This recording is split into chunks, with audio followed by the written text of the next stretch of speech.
Well, good afternoon on this fine Friday. Welcome back to the mill. My name's Bill. This is Powered Solutions Forestry, and I have a pretty simple day today.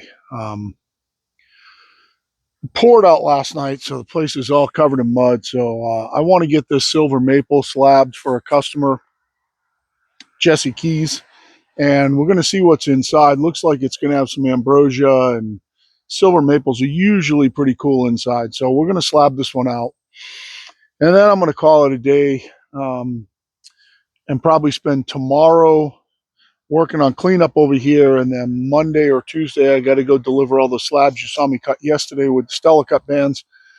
And I'm still waiting on customers to pick up the 2x10s, and also I milled some cedar last night that I'm waiting for a customer to pick that up too.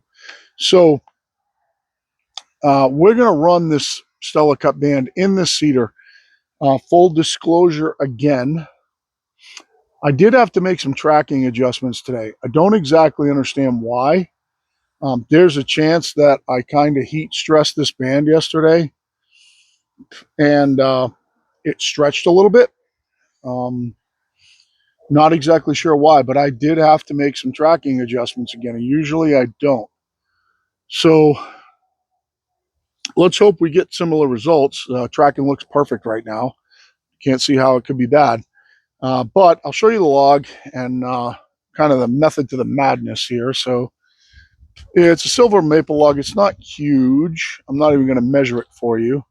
So you can see that it's that would be 8 feet plus it's probably 11 feet long, right around there. It's probably 3 feet hanging off down there.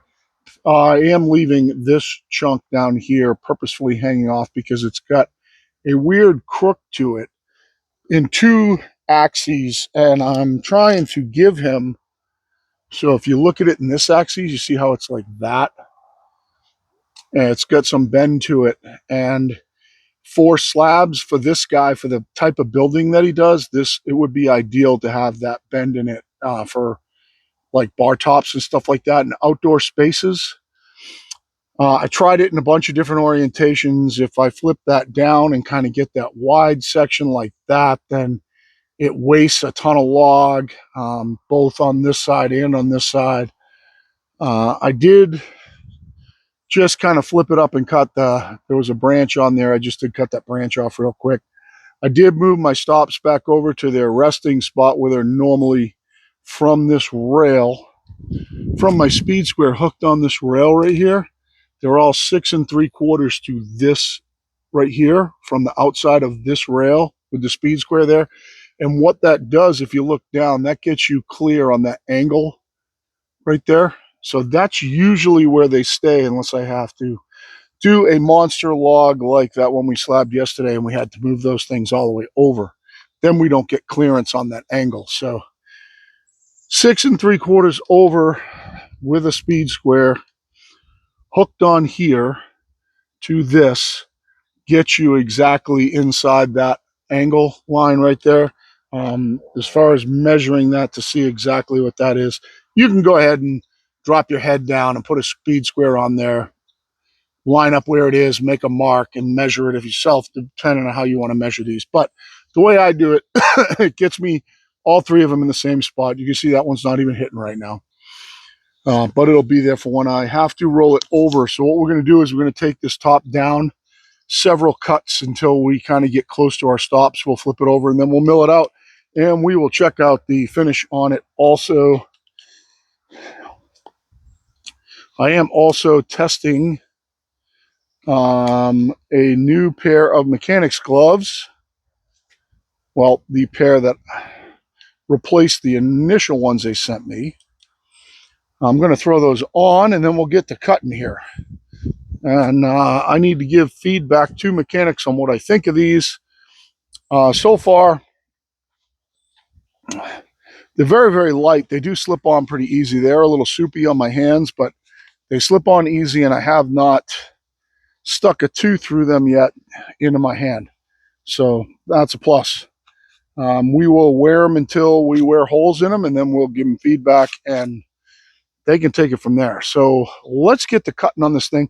I'm looking for 2.5-inch slabs, I believe. I could change that up a little bit, but I want to give him some match slabs so that if he had to do a big countertop for a customer out in the Adirondacks or something, that he'd have a couple that he could match up together. So I am going to try to make my effort to give him 2.5-inch slabs, but we'll have to see how it cuts out. And again, it's silver maple, and it's not a super clean log. It is going to take a toll on the band, but I hope that Stellicut band is going to just march right through this thing. I'm going to kind of get a measurement here, see where I want my top cut. The problem, if you don't make your top cut thick enough, the problem that you run into is that then you have to waste a cut. It looks like 14. Then you have to waste a cut to get down to something that's wide enough to even cut a slab. So looks like I'm going to try it at 14 and we'll take it from there. I will try to feed as fast as it will let me, and I will show you the finishes so that you can make your own determination on how good this thing cuts.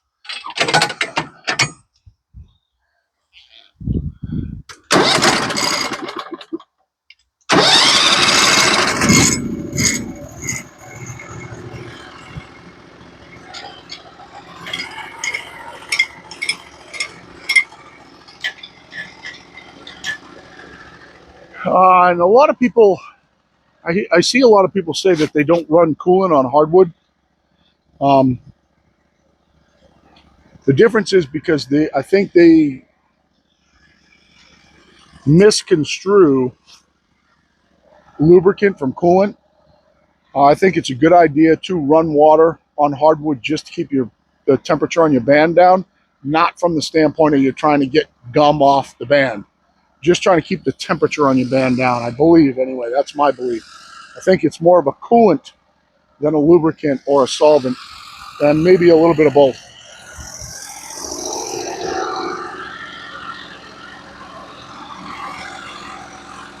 All right, so let's take it off there and see what happens.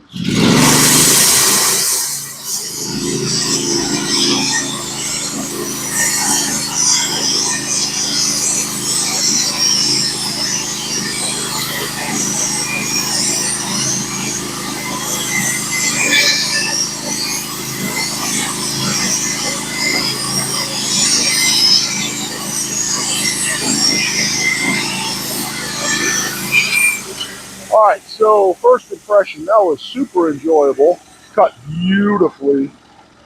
I'm at 14. I am going to have to do my drops by mathematics. Wow, it's beautiful. I'm going to show you this, guys. It's gorgeous.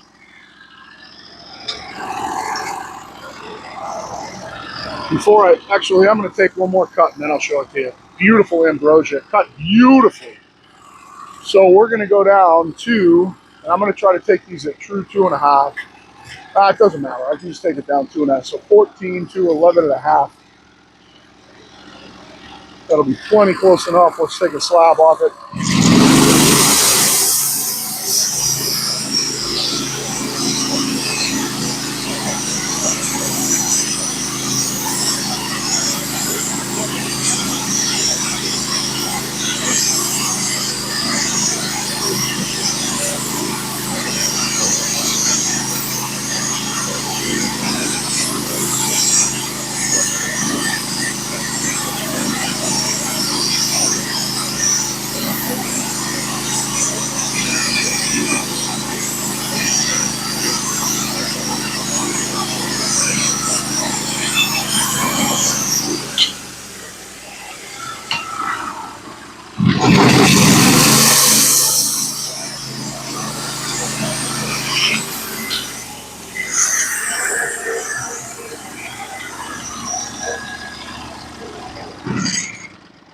Well, guys, I will tell you this. If you're not running these bands, you're shortchanging yourself. Holy crap, is that cutting good. I do realize that, full disclosure, this is a band that I ground, and it's not straight from the factory. But, oh my God, is this thing cutting good. Just absolutely effortless through this maple. And I know that maple's not the toughest stuff to cut in the world until you get into like real super hard maple. But wow, just absolutely effortless. So we'll get some close-ups here of the finish. You can see from this view here, you can kind of see the ambrosia down that far end. I'll get you out of the holder and we'll show you the one underneath too. So see, I can see, you know, like maybe, I don't know. It's not even really saw marks, guys. I mean, I'll get you in close. It's cutting pretty smooth. There's some places where it dragged like dirt through the bark. I can't see real good with my glasses. I can see some saw lines, so I'm not going to say it's as flawless as the pine. I do see some saw lines, but they are so minimal. I can see them kind of through the viewfinder, but this is just like so smooth. And you see the big ambrosia here. Ambrosia beetle staining. He was in there somewhere. Same thing here. Same thing here. Same thing there. It's only going to get better as we go down. Did have a little bit of a ragged spot right here. It's didn't cut bad. It just is some ragged area with the grain a little bit over here. I mean, just super smooth over here. Kind of super smooth. We can kind of see like maybe a few saw marks. More ambrosia, more ambrosia. Let's pull the slab off. We'll check out the one underneath. Get you guys a side view here. Try to get this slab onto the forks. Probably go ahead and flip it over after this too. I don't have enough room to make another cut.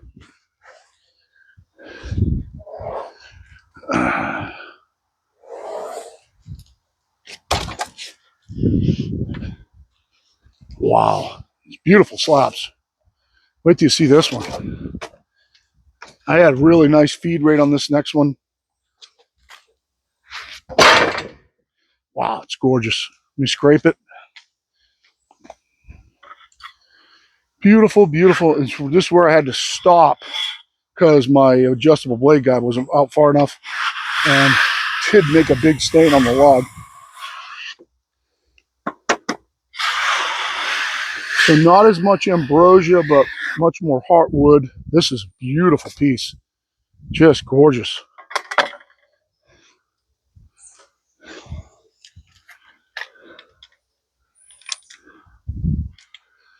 See that staining from the band there where I had to stop right here because I had to pull the adjustable blade guide out and then it dragged whatever mud or whatever through the cut. You see the coloring on it. Again, still really super smooth. I can see saw lines. I'm being 100%, 100% transparent here. I can see saw lines, but this is silky smooth still. Bunch of kind of cool staining in the end here. Ambrosia. Cut perfectly flat. There is not a wave in the whole thing. A little bit of ambrosia here.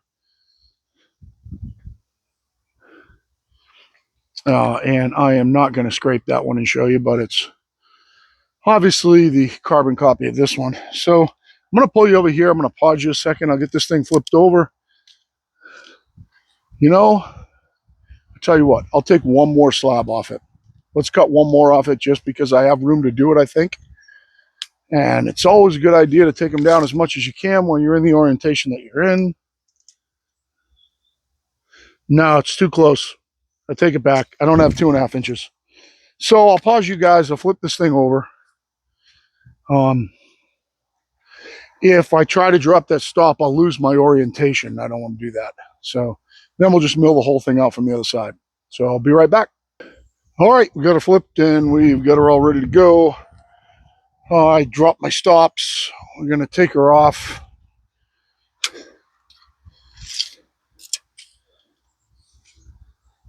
Somewhere around 10.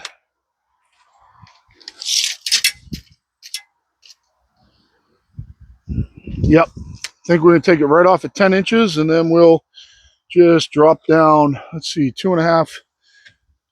2.5 is 5. So it should, if I take it off at 10 inches, I should be able to drop 2.5 all the way through just on inch marks. I think. Who's that? Big rock. All right. Take it off at 10, then we'll just drop 2.5 through the log.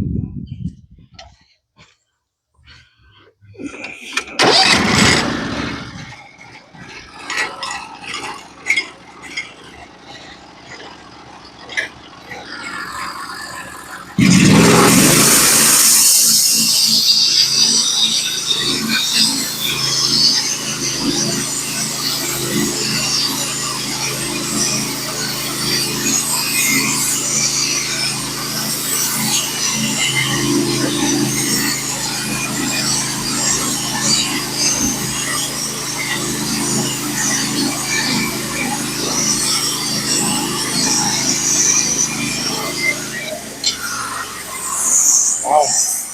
Just unbelievable. I'm not going to show you this one. Oh, it's got tons of ambrosia in it. Holy crap. All ambrosia. I'm going to drop down to 7.5. Take another piece off. I'll show you after that.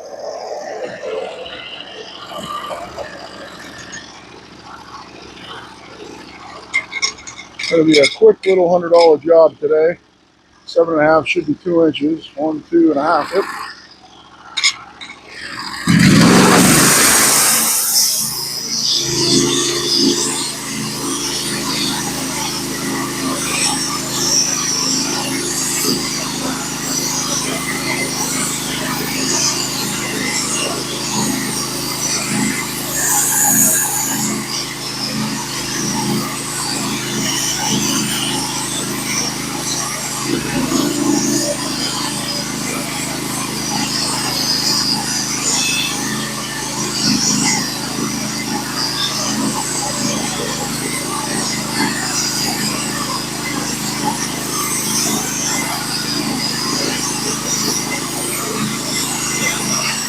And I think we have clearance to go one more. Let's try one more. So that's going to take us to 5 inches. And I'll just cut one more right now. Then we can take a look at the slabs before we make our final cut.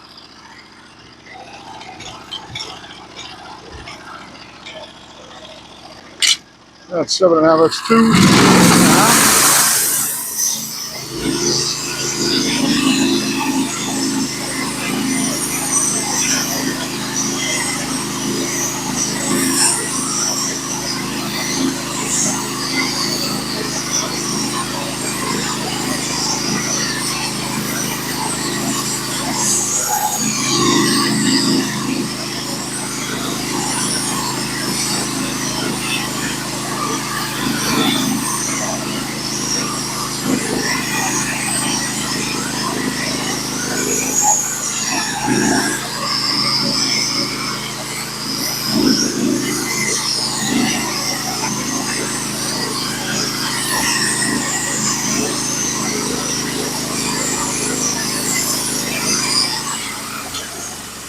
Probably damn near make the last cut too.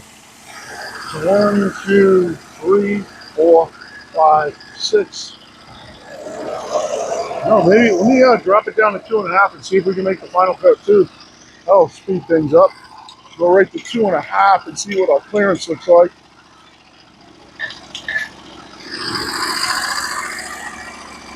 Yeah, it looks really good. I think we're good. We just got to keep an eye on our on our log dogs to make sure we're clear. But this one's not going to be clear. This is not going to be clear. Let's just drop this one just for the sake of dropping it now.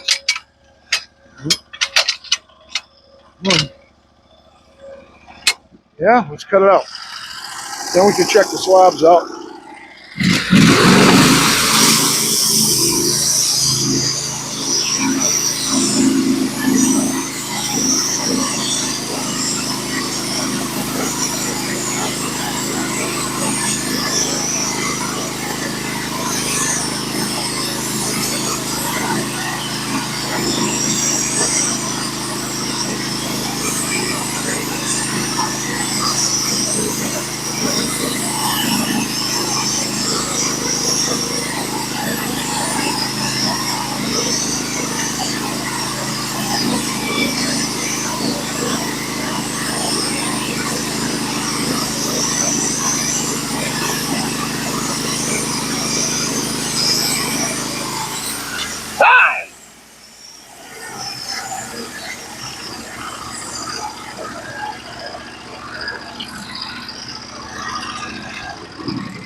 Man, I tell you what, guys, these Stellicut bands at 7 degrees, what an absolute pleasure to cut with.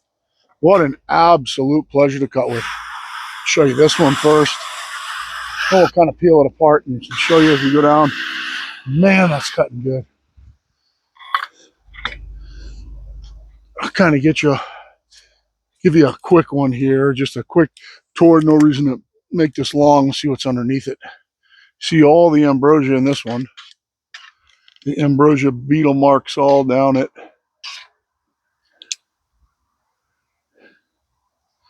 Still just cutting.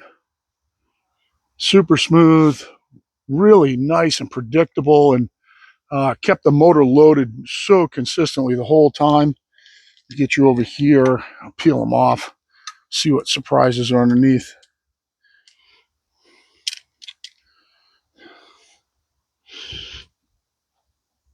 Man, I'll get these things put away and Jesse can come get them. Yeah, they slide. Wow, this one's beautiful too. They slide so easy because they're so flat.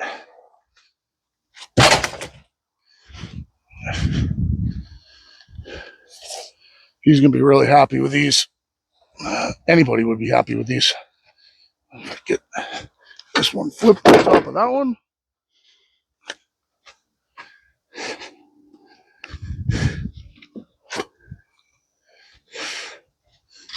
I'll show you this one when I'm done here. Wow. It's so flat and smooth too. Holy crap.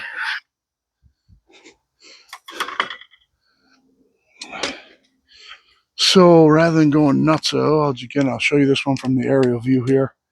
There's lots of ambrosia in it. Some little kind of bird's eye figure too, but it's mostly pretty unimpressive grain overall.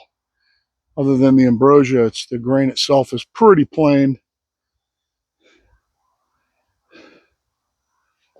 Just gorgeous. Stick another one off. See what's underneath that.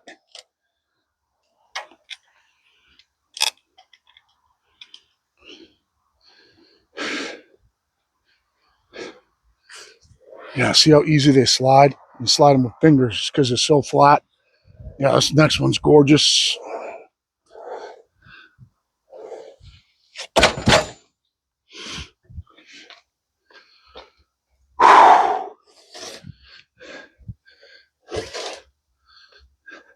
I think that, to be honest with you, I think the Stellicut bands cut much better at 7 degrees than 10. Could be just my setup. Wow, beautiful. They're just gorgeous.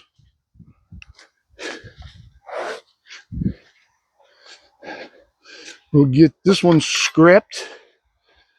Say, I love crepes. Don't you do it, Ricky. Don't you do it. These colors don't run, Frenchie. Let's get a good look at this one. Now we get that beautiful maple kind of reddish chocolate grain in the middle and ambrosia in this one. This is kind of like probably the money slab. We'll take the next one off too, but this one's beautiful. Pretty cool grain around that old limb that grew into the tree. Still, if I get in close, I do see saw marks, just to be clear, but it's super, super smooth. I think you guys can tell that, right? And let's do one more. Uno más, Bill. We did go right through the pith on this one. So the other slab could end up with some checking. Pith is kind of a ½ inch low on this side, which it was kind of unavoidable. I need to go the other way. So the pith is going to rise up through the slab. You could get some checking in this other slab when it dries. But these are beautiful.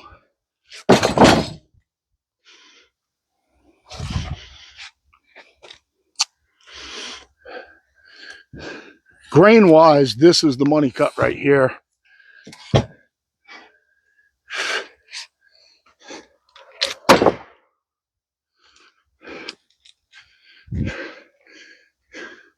say I love crepes. I love scrapping.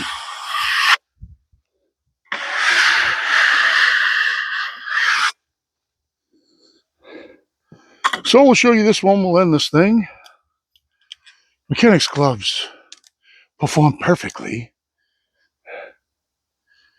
Lots of ambrosia. Beautiful color. It's just a great colored piece right here. You can kind of see it looks like the pith kind of comes up right there. And then it's in the other slab, and it goes back down to right here and comes out right here, because this is the end cuts right through, exactly right through the pith. So it looks like the pith was like this in the log. So it comes up, is in that other piece on the bottom, then goes down through the other end. Really pretty though. Beautiful slabs, huh? So kind of nice, quick little $100 job. We'll go find a place to sit down here. I am going to end up doing a video, for those of you still hanging on probably sawmill finances. Like, if you got to go convince your significant other, boy or girl, that you're going to spend $15,000 or $30,000 on a sawmill, and they say, well, how long is it going to take you to make your money back? So I'm going to do a little off the top of my head finance thing. What I try to shoot for from a basic standpoint is about, in net profit, somewhere around $300 to $400 a day. That's kind of what I shoot for, while maintaining the kind of life that I want to live. So I like to go to lunch at 10 o'clock in the morning. So when I can come back and cut all afternoon. And the place that I go to lunch, they open at 10. So I try to go at 10. Today I didn't end up going till almost 11. But I like to be able to get up in the morning and have some coffee, and watch some other guys, whether it's Mike Morgan or what's his name, Greg, out there at Our Dream in the Woods. Guys that have got, get up at 4 o'clock in the morning, have already got 6 hours in before I go to lunch. I don't. We have too much going on as a family and a house and activities and things like that. That I need.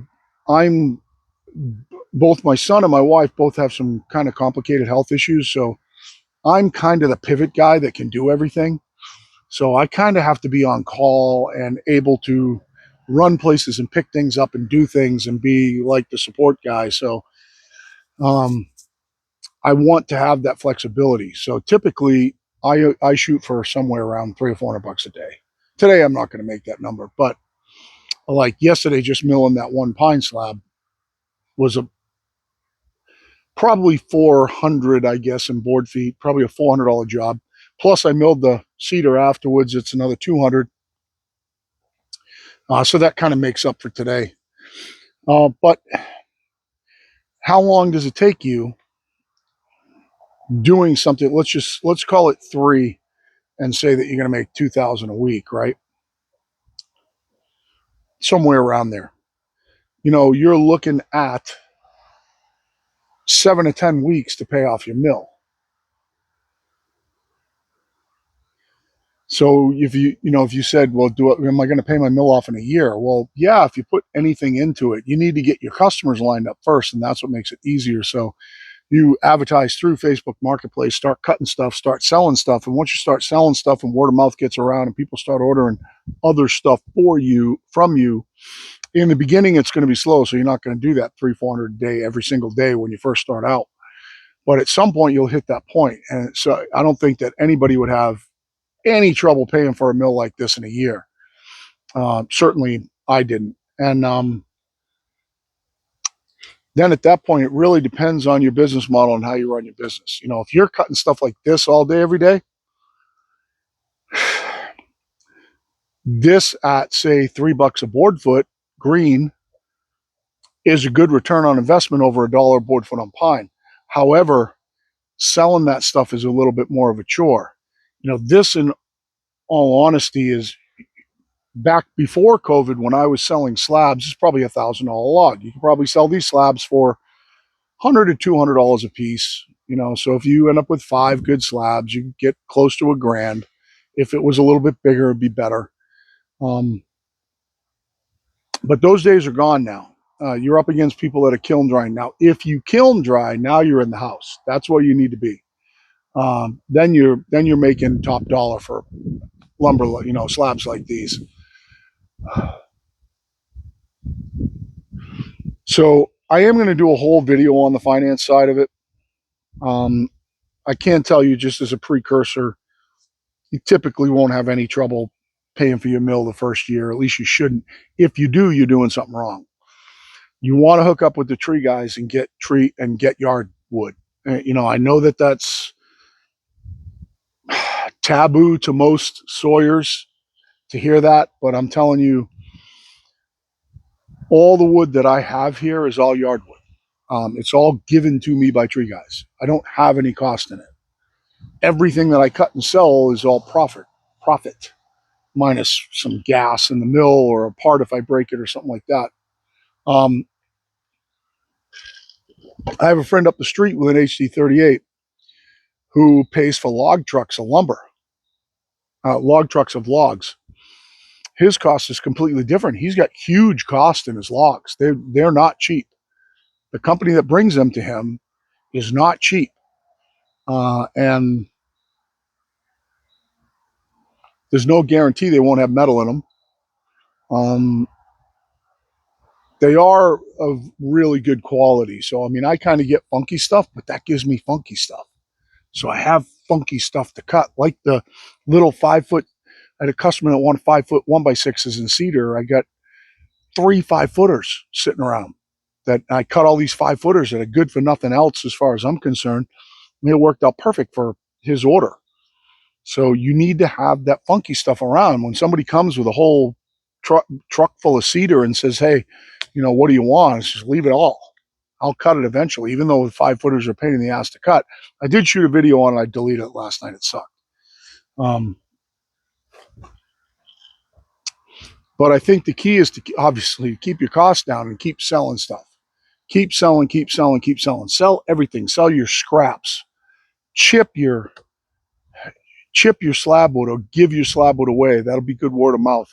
You know, advertise your slab wood. Come pick up a pickup truck load of it. You know, you'd think people with wood boilers would be perfect for them. Or chip it, sell the chips. Sell all your little offcuts.